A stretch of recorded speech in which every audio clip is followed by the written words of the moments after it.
What is up, people of the internet? With me right now is the Asus Zenbook Pro 14 OLED. On paper, this should be one of the best high-performance premium 14-inch laptops on the market today, rivaling the MacBook Pro 14 for the best all-around 14-inch laptop. But I'm gonna be straight up with y'all, I used this laptop for about a week of usage and ended up returning it for reasons that I will explain later in the video.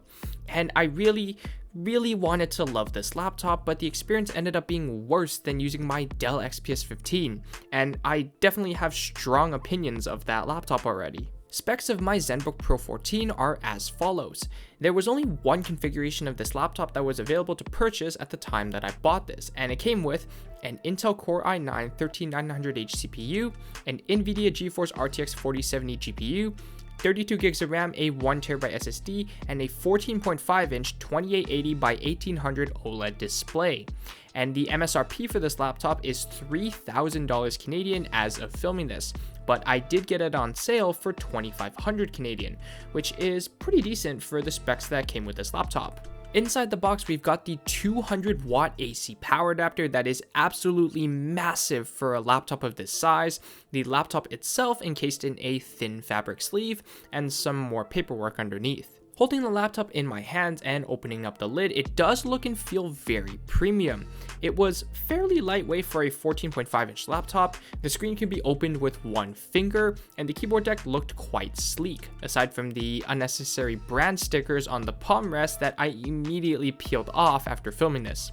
Pro tip, if you have glue residue after peeling off a sticker, use an alcohol swab or isopropyl alcohol and the glue residue will come off a lot easier. Also, I will say that the screen was a lot glossier than I expected, which I will definitely talk about later in the video. On the left side of the laptop, there's the barrel plug charging port, an HDMI 2.1 port, a USB-A 3.2 Gen 2 port, and a headphone jack. On the right side, we've got a full-size SD card reader and two USB-C ports, both of which support charging and data transfer, while one of them supports Thunderbolt 4 speeds. And just as a reference, here is the MacBook Pro 14 side by side with this Asus Zenbook Pro 14. And they are very similar in size and weight, with the latter being slightly larger due to its 14.5-inch screen compared to the MacBook Pro's 14.2-inch screen. But that's pretty much the unboxing experience of the Asus Zenbook Pro 14 OLED, and I now pass it on to future Avery to give his thoughts after using this laptop for a little bit. Hello! Welcome to today's segment of why I returned this laptop that seemed perfect on paper but wasn't in reality. The special. After using the Zenbook Pro 14 for about a week of school, I came to this conclusion. There wasn't like one major thing that was bad about this laptop that made me return it. It was more like a bunch of small things that added up to a laptop that I didn't necessarily enjoy using. And I think it just goes to show how much I've been spoiled by my Dell XPS 15 and my MacBook Pro 14. The first thing that definitely annoyed me about the Zenbook Pro 14 was its heat and fan noise, especially under light usage. Now, I didn't expect like MacBook Pro levels of pretty much feeling cold to the touch and being absolutely silent for light tasks, but the least that I expected was that the fans wouldn't kick in when watching a basic YouTube video and that it wouldn't get uncomfortably warm while doing so.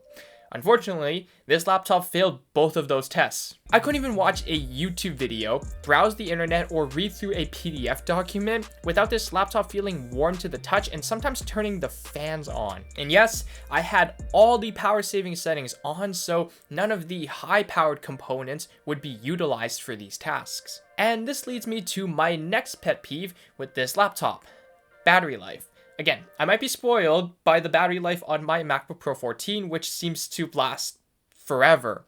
But I guess with a high-res OLED screen, a power-hungry Intel i9 CPU, an NVIDIA RTX 4070, and only a 76 watt-hour battery, you can't have your cake and eat it too. I couldn't even get through a 4 to 5 hour day with light work on this laptop, and I was pretty much glued to an outlet whenever I used this thing.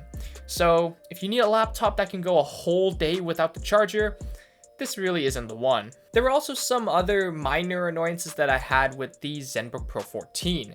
I wish it had USB-C ports on both sides of the laptop just to make charging a little bit easier. Forgot to mention this in the video, but the speakers were also just really bad as well. They were downward facing and they just got so muffled. The Asus dial pad is a stupid idea and made the trackpad less usable as it took up like a sizable portion of space on the trackpad. The screen was really glossy, which forced me to raise the screen brightness even more, which reduced battery life even more.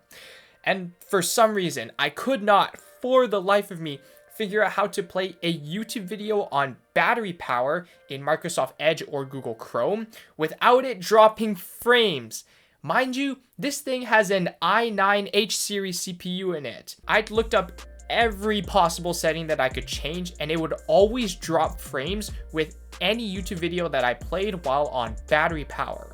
Okay, rant aside, that's not to say that this laptop is a bad one per se. The screen is really nice and it's quite fast and it could fit someone else's needs and priorities much better.